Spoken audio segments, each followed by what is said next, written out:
नमस्कार, आप देख रहे हैं न्यूज़ नेशन का डिजिटल प्लेटफॉर्म और मैं हूं आपके साथ सचिन दुबे। ऑपरेशन सिंदूर को लेकर विपक्ष लगातार ये मांग कर रहा था कि मॉनसून सत्र के दौरान चर्चा होनी चाहिए, जिस पर सरकार ने बात मानी और उसके बाद चर्चा की शुरुआत हुई। यानी कि सोमवार को जब चर्चा हो रही थी, तो लगभग देर रात 1:52 तक चर्चा हुई, जिसमें तमाम जो सांसद हैं वो मौके पर मौजूद थे, चाहे वो लोकसभा हो, चाहे वो राज्यसभा हो, दोनों सदनों में चर्चा की लगातार बातें जो है हुई और उसमें कई सारी बातें जो है वो अ, सवालों के जवाब के ज़रिए देने की पूरी कोशिश और बातों के ज़रिए जो है वो रखने की कोशिश की गई देश के आवाम के सामने। सबसे बड़ी बात कि कल हमने देखा था किस तरीके से विदेश मंत्री एस जयशंकर जब अपनी बात रख रहे थे, उसके बाद विपक्ष की तरफ से किस तरीके से बीच-बीच में अपनी आवाज़ बुलंद करने की कोशिश की जा रही थी, रोक-टोक करने की कोशिश की जा रही थी, जिस पर गृह मंत्री अमित शाह काफ़ी गुस्सा हुए और उन्होंने ये स्टेटमेंट दिया कि इनको दूसरे देशों पर ज़्यादा विश्वास है, अधिक भरोसा है, ना कि अपने देश के विदेश मंत्री पर इन्हें बिल्कुल भी भरोसा नहीं है। और इस बात को आगे बढ़ाते हुए उन्होंने एक बात जोड़ी कि इसीलिए विपक्ष जो है आने वाले 20 सालों तक विपक्ष में ही बैठा रहेगा, इस बात पर भी उन्होंने ज़ोर दिया, जिसके बाद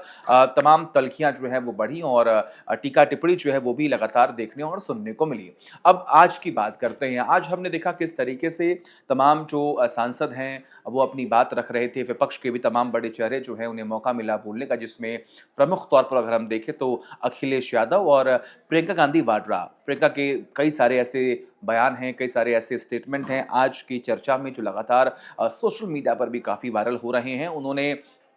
अपनी बातें रखी और जो 26 भारतीय मारे गए पहलगाम हमले में, उनका भी उन्होंने नाम लिया और कहा कि हमें बहुत दुःख है और कहीं न कहीं ये सबकी ज़िम्मेदारी बनती है। उन्होंने आखिरी में एक स्टेटमेंट ये कोट किया कि हम सबकी ज़िम्मेदारी बनती थी उनको बचाने की। लेकिन सबसे बड़ी बात कि सरकार विफल रही, वहाँ पर उन लोगों को सुरक्षा नहीं दी गई जो भारी संख्या में तमाम लोग, तमाम पर्यटक जो हैं वो पहलगाम जा रहे थे और वहाँ पर एक भी जवान मौके पर मौजूद नहीं था। ये बहुत बड़ा आरोप सरकार पर प्रियंका गांधी वाड्रा ने लगाया। उससे पहले अगर हम बात करें तो अखिलेश यादव ने भी वहाँ पर अपनी बातें रखी। उन्होंने भी कई चीज़ों का ज़िक्र किया। उन्होंने कहा कि पहले पुलवामा अटैक हुआ, उसके बाद हम देखा किस तरीके से पहलगाम जो अटैक हुआ है और भी तमाम बातें जो हैं वो उन्होंने जोड़ी और सरकार पर कई सारे सवाल खड़े किए कि हम जो उम्मीद करते हैं सरकार से कि सुरक्षा के लिहाज से तमाम जो कदम हैं वो उठाए जाएँ, लेकिन वो अ, उतने अच्छे नहीं रहे जिसकी वजह से ये हादसे हुए, ये घटना हुई और उसमें कई लोगों की जान चली गई। अब सबसे बड़ी बात यहाँ पर ये है कि एक वक़्त ऐसा भी आया आज सदन में चर्चा के दौरान जब भारतीय वर्सेस हिंदू को लेकर एक बहस जो है वो छिड़ गई। दरअसल प्रियंका गांधी वाड्रा जो है वो अपनी बातें रख रही थी और उन्होंने कहा कि इस हमले में 25 भारतीय जो है वो मारे गए और एक जो व्यक्ति था वो नेपाल का रहने वाला था। इस पर सामने बैठे यानी कि सरकार में बैठे एक सांसद हैं, उन्होंने हिंदू का ज़िक्र किया। उसके बाद हर एक नाम के बाद जो है वो सदन में कोई भारतीय कह रहा था, कोई हिंदू कह रहा था। ये आवाज़ जो है वो वहाँ पर तेज़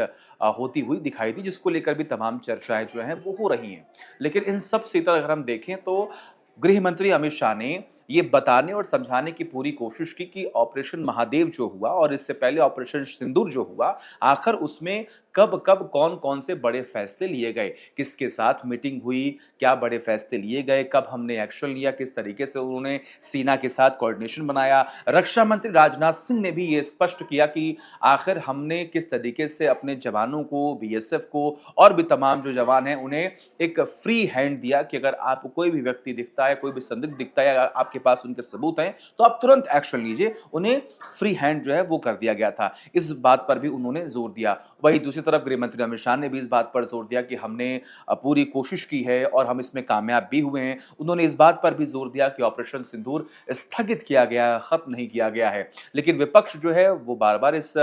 मुद्दे को लेकर सवाल खड़ा कर रहा है कि हम संतुष्ट नहीं हैं या फिर वो चाहते हैं कि जिन लोगों की जान गई, जिन परिवार के लोग वहाँ पर खेल रहे थे, कूद रहे थे, उन वादियों में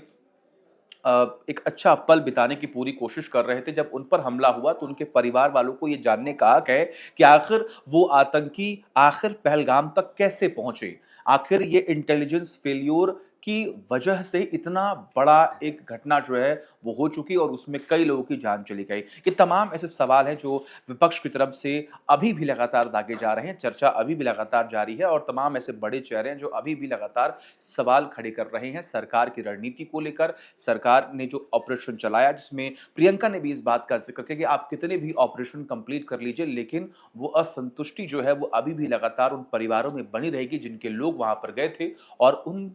लोगों ने अपनी जान गँवा दी। हालाँकि आपको क्या लगता है कि तमाम चर्चाएँ कितनी सार्थक हैं? क्योंकि जब एक घटना घटित होती है उसके बाद सरकार से ये उम्मीद की जाती है कि इस पर कार्रवाई हो। सरकार ये कह रही है कि हमने कार्रवाई की है, विपक्ष कह रहा है कि हम इस कार्रवाई से संतुष्ट नहीं हैं। आपका क्या कहना है? कमेंट करके बताएँ और तमाम बड़ी खबरों के लिए देखते रहिए न्यूज़ नेशन डिजिटल।